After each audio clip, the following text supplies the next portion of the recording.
Nega bolalar ko'p tillarni chiqarishadi? Tilni chiqarish kasallik emas, bu normal holat. Bola rivojlanishining bir bosqichidir. Tilni ko'p chiqaradigan bolalar erta gapiradi va narsalarni yaxshi chaynaydi. Odatda bolalar turli xil tovushlarni chiqarishdan oldin, gapirishdan oldin tillarni ko'p chiqarishadi. Tilni ko'p chiqarish bu mashq deb hisoblanadi. Ya'ni bola gapirishga va narsalarni chaynashga tayyorgarlik ko'rayotgan bo'ladi. Tilni chiqarish orqali bola til nazoratini va atrofni o'rganishni boshlaydi. Til organizmdagi eng kuchli mushak bo'lib hisoblanadi. Tovushlarni chiqarishda tilning ahamiyati juda katta. Tilni chiqarish 1 yoshga borib kamayib, sekin-astalik bilan yo'q bo'lib ketadi. Bolalarning qorni ochganda, chanqaganda, tishi chiqayotganda, og'ziga stomatik toshganda ham tillarni ko'p chiqarishadi. Pastki jag'ning kichik bo'lishi, til ostidagi parda, uzdechkaning kalta bo'lishi, tug'ma gipotireoz, sindrom Down va boshqa nevrologik genetik kasalliklarda ham bolalar doimiy ravishda tillarni tashqariga chiqarib yurishadi. Beshik bolasi bek bolasi. Beshikda yotganlar aqlli bo'lishadi. Oyoqlari to'g'ri bo'lib, qiyshayib ketmaydi.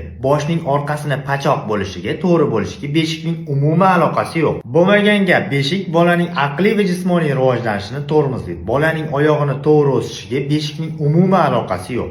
Bolalarimiz beshikda yotishadi, lekin afsuski ularning oyoqlari qiyshiq. Futbolda ham koptokni to'g'ri tepisha olishmaydi. Beshikda umuman yotmagan Rossiya, Turkiya, Amerika va Yevropa bolalarining oyoqlari to'g'ri. Futbolni ham yaxshi o'ynashadi. Demak, beshikni bolalarning oyoqlarini to'g'ri rivojlanishiga, to'g'ri o'sishiga umuman aloqasi yo'q. Aksincha, chanoq son bo'g'ma displaziyasini keltirib chiqaradi. Bosh suyagini qiyshaytirib yuborgan beshik nahotki suyak orqasidagi yumshoq miyani zararlay olmasa. Dastlab bosh miya dumaloq holatda bo'ladi. Boshning orqa tomoni pachoq bo'lishi natijasida miya bosh suyagi ichida siqilib qoladi va normal tuzilishi o'zgaradi. Beshikda yotgan har 1000 ta boladan 200 tasida sababsiz bosh og'riqlari kelib chiqadi. Beshikda ko'p yotgan bolalar maktabda darslarni yaxshi o'zlashtira olishmaydi, ya'ni yaxshi o'qishmaydi. Beshikda olimlar, ulamolar yotib katta bo'lishgan deyuvchilar diqqatiga. Olimlar va ulamolarning beshikda yotib katta bo'lganliklari haqida umuman yozma dalil yo'q, ya'ni isboti yo'q. Nega do'ppilarimiz to'rtburchak shaklda? Boshimizga moslab chiqarishganmi yoki buni modasi shunaqami? Hech qaysi davlatda manimchalik to'rtburchak shakldagi bosh kiyim yo'q. Nega do'ppilarimiz to'rtburchak shaklda? Boshimizga moslab chiqarishganmi yoki buni modasi shunaqami? Hech qaysi davlatda manimchalik to'rtburchak shakldagi bosh kiyim yo'q. Manimcha beshik va do'ppi sotadiganlar birgalikda ishlashadi. Beshik sotadiganlar bolaning boshini qiyshaytirishadi. Qiyshiq va to'rtburchak boshga to'rtburchak do'ppini do'ppi sotadiganlar sotishadi. Bu birgalikda ishlash deyiladi. Beshikning turgan bitgani zarar. Bokschi zararlimi yoki zararsiz? Boksda boshga ko'p zarbalar tushishi natijasida bosh miyada o'zgarishlar ketadi. Hayot uchun xavfli. Buni hamma biladi. Beshikni boksga nima aloqasi bor? Beshikda bola u yoqdan bu yoqqa chayqalishi natijasida kuchsiz lekin juda ham ko'p marotaba bosh miya chayqalishi, sotrasyeniyasini oladi. Bir kunlik chayqalishlar hisoblanganda hattoki katta odamni ham nokautga uchratadigan zarbaga aylanadi. Bola beshikda tebranishi natijasida har kuni bitta nokautga teng udar, zarba qabul qilib oladi. Bu holat yoshlikda bilinmasligi mumkin, lekin yillar o'tib o'z ta'sirini ko'rsatadi. Nega kattalar orasida sababsiz bosh og'riqlari juda ham ko'p? Bu holatga beshikning ta'siri bormi yoki yo'qmi? Nega bolalar orasida nevrologik va ortopedik kasalliklar juda ham ko'p? Bu holat ayniqsa beshikdan ko'p foydalanadigan viloyatlar orasida keng tarqalgan. Bolalar necha oyliklardan boshlab ismiga qarashni, ismini tanishni boshlashadi. Bolalar o'rtacha 6-10 oyliklar orasida ismini tanishni, ismiga qarashni, ismini eshitganda uni chaqirayotganliklarini bilishni boshlashadi. Bolalar quyidagi holatlarda ismiga qarashmaydi. Karp, soqov, ya'ni eshitishda muammosi bo'lsa, bolalar bu holatda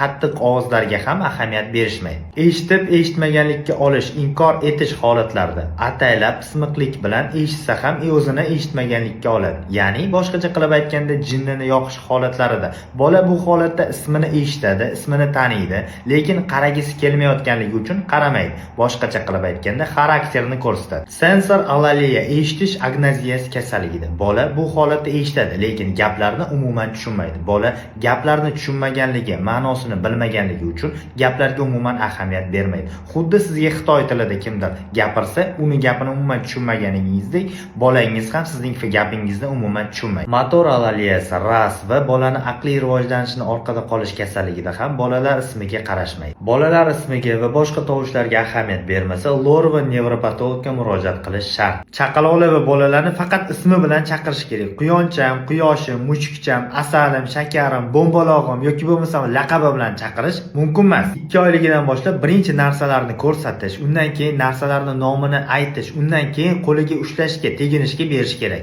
Masalan, kitob, birinchi kitobni ko'rsatamiz. Undan keyin bu kitobligi haqida bolaga informatsiya beramiz. Undan keyin esa qo'liga berishimiz mumkin. Bu yo'l bilan biz bitta kitobni 3 xil yo'l bilan bolani ongiga joylab qo'ydik. Ya'ni birinchi ko'ruv orqali bola informatsiyani qabul qilib oldi. Kitob haqida. Ikkinchisi eshituv orqali u kitobligi haqida ma'lumotni qabul qildi. Uchinchisi qo'l orqali, taktil retseptorlar orqali bu kitobligi, qandayligi, qattiq, yumshoqligi haqida ma'lumotni qabul qildi. Ya'ni bitta kitobni 3 xil yo'l bilan tushuntirib, bolani boshiga, xotirasiga joylab qo'ydik. Bizning ota-onalar shunday o'yinchoqni olib kelib bolaga berib yuborishadi. Uni nomini ham aytishmaydi, nima uchun ishlatilishini ham aytishmaydi. Bola informatsiyasi qolib ketadi. Ya'ni o'yinchoq haqida ma'lumotga ega emas, o'zicha o'ynab yuraveradi. Bolani ko'tarishdan oldin, emizishdan oldin, pampersini o'zgartirishdan oldin bolani ismini aytib chaqirishingiz, sizga qaragandan keyin nima ish qilmoqchi bo'lganligingizni tushuntirishingiz kerak va undan keyin o'sha ishlarni amalga oshirishingiz mumkin. Ya'ni bolani ko'tarishingiz, bolani emizishingiz, bolani pampersini o'zgartirishingiz mumkin. Bundan oldin bolaga tushuncha berib o'tib ketishingiz shart. Nonni nana, uramanni atata qilaman, molni mo, ovqatni asha deb noto'g'ri tushuntirish kerak emas. Har doim bolalar bilan to'g'ri va aniq gaplashish kerak. Shunda bolalar ham o'z fikrini aniq ifodalab berishadi. Hozirgi ota-onalar bolalar bilan kam gaplashadi. Iloji bo'lsa gaplashishmasa, telefon yoki televizor qo'yib berishadi. 4 yoshgacha bo'lgan bolalarga telefon berish, televizor ko'rsatish mumkin emas. Chaqaloqlar hech narsani tushunmaydi deb ko'pchilik ota-onalar ular bilan gaplashmaydi. Yo'q, chaqaloqlar hamma narsani tushunadi. Chaqaloq va bolalar bilan iloji boricha ko'p va to'g'ri gaplashish kerak. Ona bolasini xohlagan joyda emizishi mumkin. Avtobusda, metroda, targovot sentrlarda, bozorlarda emizishi mumkin va bunga haqqi bor. Ona bolasini pampersini xohlagan joyda almashtirib olishi mumkin. Bunga to'sqinlik qilish kerak emas, bunga shart-sharoit yaratib berish kerak. O'zimizcha spontan bolajon xalqmiz, lekin ko'chada yoki avtobusda bolasini emizib ketayotgan onani ko'rsak, как будто jinoyatchiga qaragandek qaraymiz va onani farosatsizlikda ayblaymiz. Aslida farosatsiz va ahmoqlar emizib ketayotgan onaga qarab turgan erkaklar va boshqalardir. Avtobusda bola yig'lab qolsa, bolasini ovuta olmayotgan ona va farosatsiz ona ko'z oldimizga keladi. Aslida bolaning qorni ochgan yoki ichi kelgan bo'ladi. Bolani emizish yoki pampersini o'zgartirish kerak. Emizish va pampersini o'zgartirishning umuman imkoni yo'q, chunki onaga qarab turgan 50 ta odam bo'ladi. Negadir kattalar ko'chada ovqatlansa yoki avtobusda suv ichsa bu normal holat, lekin bola onasini emsa, o'g'riga qaraganda yoki tomosha ko'rsatayotgandek qarab turamiz. Ko'chada bolasini emizayotgan ayolni ko'rsanglar, qaramasdan o'tib ketinglar. Avtobusda bo'lsa bu holat sizga yoqmasa, tushib qolib keyingi avtobusga keting yoki teskari qarab oling. Ona bolasini emizayotganiga xursand bo'lishimiz kerak. 60% dan ortiq ayollar bolasini emizishmayapti. Hammani ham mashinasi yo'q, hamma ham taksida yurolmaydi. Emizikli ona o'zidan o'zi avtobus yoki metroda yurmaydi. Qanaqadir ehtiyoji borki, bolasi bilan birgalikda ko'chaga chiqqan, banitsaga ketayotgandir, uyiga ketayotgandir. Bunday onani farosatsizlikda ayblash to'g'ri emas. Chaqaloqlar va bolalarni kasal bo'lishiga taksistlar ham aybdor. Ko'pincha viloyatdan Toshkentga kelgan chaqaloqlar va bolalar 2 kun ichida shamollab kasal bo'lishadi. Toshkentdan viloyatga ketgan bolalar ham uyiga yetib olgandan keyin 2 kun ichida shamollashadi. Bolalarning kasal bo'lishi mashinada uzoq vaqt qolib ketganligi, bolalarning terlashi, nam kiyimlarini va pamperslarni o'z vaqtida almashtirmaslik, mashina salonidagi havoning ifloslanib ketishi bilan bog'liq. Emizadigan ona uyalganligi sababli bolasini emiza olmaydi. Qorni och bola tez kasal bo'ladi. Chaqaloqlarni, bolalarni, homiladorlarni olib ketayotgan taksi haydovchisi har 1,5 soatda 30 minutga to'xtashi shart. Bu vaqtda ona bolasini xotirjam emizib olishi, terlagan nam kiyimlarini va pamperslarni almashtirib olishi kerak. Mashina oynalari tushirib, havosi yangilanishi shart. Ba'zi taksilar faqat gaz yoki benzin zapravkalari to'xtashadi. Iloji bo'lsa, manzilga yetib olguncha to'xtashmasa. Bunday holatda ona bolasini emiza olmaydi. Terlagan kiyimlari nam bo'lsa va bolani ichi kelishi natijasida pampersni ham o'z vaqtida almashtira olishmaydi.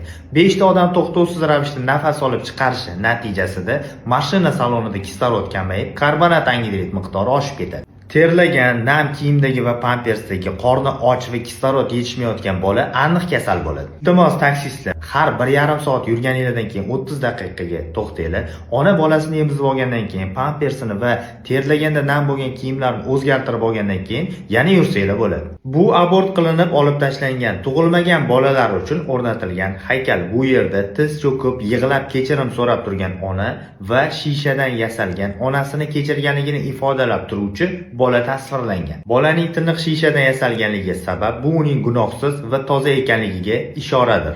Haykalning tagiga ona yig'lamang, men sizni baribir yaxshi ko'raman deb yozilgan. Bu esa Rigadagi haykal. Ularning soni 27 ta. Chunki o'sha vaqtda Latviyada bir kunda 27 ta abort bo'lgan. Bu bilan bir kunda 27 ta bola o'layotganligiga ishora qilishgan. Bu haykal ideal yaratilgan, lekin bitta yomon tomoni bor. Bu yerda bolaning otasi ham bo'lishi kerak edi. Otaning qo'yilmaganligi sabab ota abortga nisbatan o'zini aybdor deb his qilmaydi. Ona esa abortdan keyin ham jismoniy ham ruhiy jarohat oladi. Shuning uchun faqat ona tasvirlangan. Ona hali tug'ilmagan bolasini abort qilib oldirib tashlagan taqdirda ham u haqida o'ylashni, xayol qilishni davom etaveradi. Ya'ni abortdan keyingi tug'ilgan bolalar bo'ladi. O'sha bolalar maktabga chiqishni boshlasa, onani xayoliga sirazi keladi, o'sha vaqtda abort qildirmaganda o'sha bola hozir 2-sinfga chiqadi. Yoki bo'lmasam abortdan keyingi bolasi maktab bitirayotganida onani xayoliga yana abort qildirib oldirib tashlagan bolasi keladi. Agar o'shanda abort qildirmaganimda, hozirda o'sha bola maktabni bitirib institutga chiqqan bo'ladi degan fikr xayol kelaveradi. Abort qilib oldirib tashlashi mumkin ona, lekin buni asorati psixologik tomon uzoq vaqt davom etadi. Har yili dunyo bo'yicha 73 milliontadan ortiq abort o'tkaziladi. Hech qaysi urushda 73 millionta odam o'lmagan. Ikkinchi jahon urushida 6 yil ichida 70 millionta odam o'lgan. Yiliga hisoblaganda 12 milliontadan ko'p odam degan. Koronavirus pandemiyasi vaqtida 2 yil ichida 15 millionta odam o'lgan. Lekin 1 yilda 73 milliontadan ortiq abort qilinmoqda. Homila 12 haftadan kichik bo'lsa dori yordamida, 12 haftadan katta bo'lsa xirurgik yo'l bilan olib tashlanadi. O'zbekistonda 1 yilda o'rtacha 40 mingtadan ortiq abort o'tkaziladi. Homilador bo'lishni va bola tug'ishni xohlamasangiz homiladorlikdan saqlaning. Nima qilasiz? Hayotingizni xavfga qo'ying. Abort qilish ona organizmiga ham jismoniy, ham ruhiy yomon ta'sir ko'rsatadi. Chet elda va rivojlangan davlatlarda homiladorlik rejalashtiriladi. Bizda esa deyarli rejalashtirilmaydi va tasodifan aniqlanadi. Rivojlangan davlatlarda homilador bo'lishdan oldin ham otaning, ham onaning kasalliklari to'liq davolanadi. Undan keyin homilador bo'lishadi. Biz esa kasalliklarga tupurganmiz. Bizga iloji boricha tezroq homilador bo'lish kerak.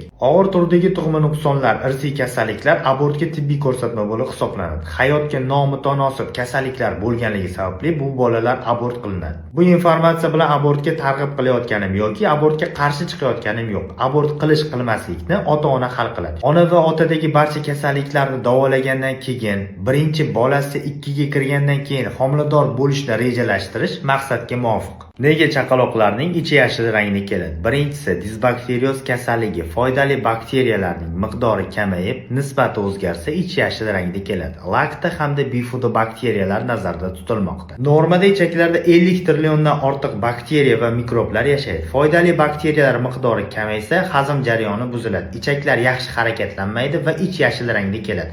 Bolalarda qorin og'riqlari kuzatiladi.